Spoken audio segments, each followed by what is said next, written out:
Now we turn to the other urgent search tonight, this one a half a world away in the depths of the Indian Ocean. After some punishing weather, the search for the lost passenger plane has resumed. ABC's David Wright now on what the team is up against. Today, the search planes are back out, but the mission has changed. No longer is this a rescue. Now it's only about recovery.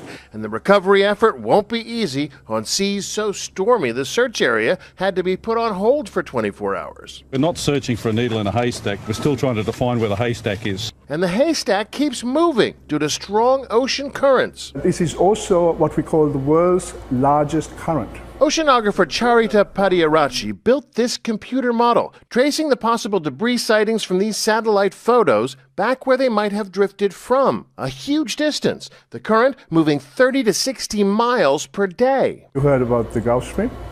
This is 10 times the size of the Gulf Stream, the Antarctic circumpolar current, because it's much wider and deep. The ocean can be a superhighway.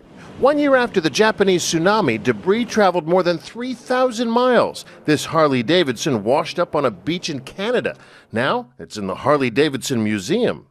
These plastic Chinese bath toys washed overboard in the Pacific during a storm in 1992.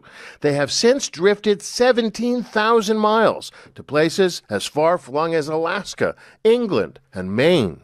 The power of these ocean currents is one reason the search crews are racing to recover and identify some debris, because the sooner they do, the simpler it may be to trace back where it came from. That's where they're likely to find the main wreckage. Diane? Thank you so much, David Wright, reporting in from Perth. And even with so much uncertainty, they are still talking about bringing in a new piece of equipment. And ABC's David Curley is here now to tell us about that. This is a Navy piece of equipment. It's called a towed pinger locator. Just arrived in Perth. It'll be outfitted on a ship and taken out to sea. Thousands of feet of cable will be let out. It's kind of a bat wing, and it swims, and it'll swim down close to the bottom of the ocean.